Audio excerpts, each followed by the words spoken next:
What's up, house groups? It is 2026, and as we step into this new year full of opportunity, energy, and momentum, we spent the last couple weeks asking a really important question. How do we aim our lives in the right direction? Because momentum, like the momentum of a new year, without direction can take us to all the wrong places. And so if we want to get to the places God has for us, we got to realize that following Jesus has always been less about asking, what do I want to accomplish? And more about asking, what does God want to accomplish in and through me? And will I follow him to the places he's leading? And doing that is harder than it sounds, because it's so deeply human, at least if you're anything like me, to settle for what's familiar and to just get caught up in the inertia of comfort. But God is calling us onward. The challenge, though, is that following God onward usually requires saying yes before you fully understand what you're getting into.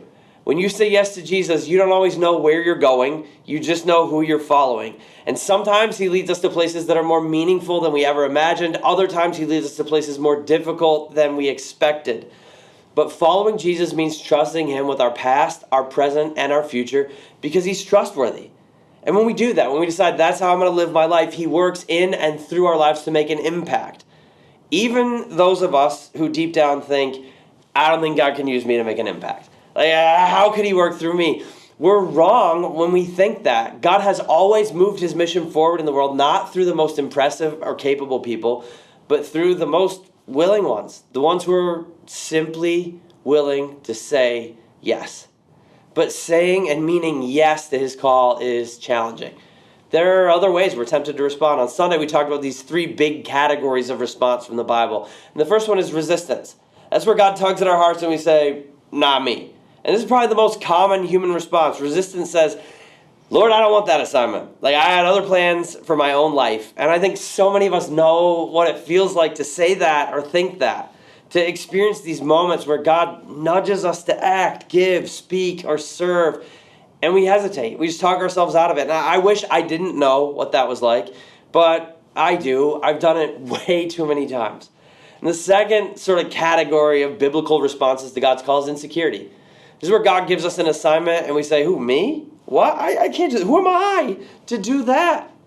And this one sometimes feels holier than resistance because we try to convince ourselves it's not insecurity, it's humility. But it's not. It's not humility, it's fear. It's trusting our sense of inadequacy more than we trust God's continued demonstration of his adequacy. And look, God doesn't need our confidence or our competence to pull off his calling. He just needs our willingness. And that's the third category of response, willingness. It's how Isaiah responded in Isaiah 6 when God said, who will go? Whom shall we send? And Isaiah said, here I am, send me. And he didn't add any conditions or contingencies to it. He didn't ask God a whole bunch of clarifying questions about it. He just said, I'm going to follow. And he did it not because he thought it would be easy. He actually said that at a really difficult time, and he knew God's call would be hard. But he was willing to say yes because he knew who God is and how God moves. He had seen and encountered God's presence.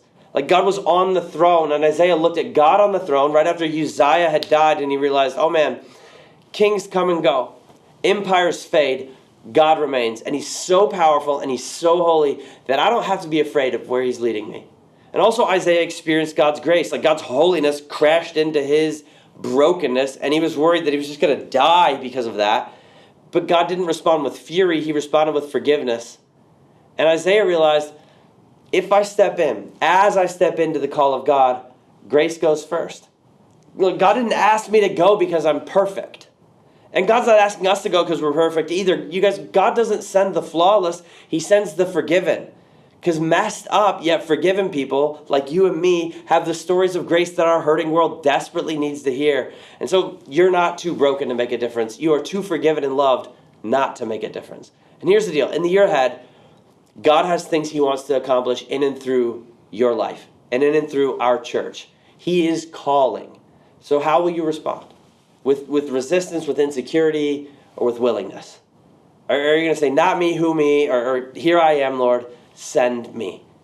Your answer will determine your direction for the year ahead and even beyond. And look, I don't care how you got to wherever you're at right now or what reasons the voices in your head are giving you to shrink back in fear, because you can't make a difference. But I promise you tonight, God is not worried about your ability, just your availability.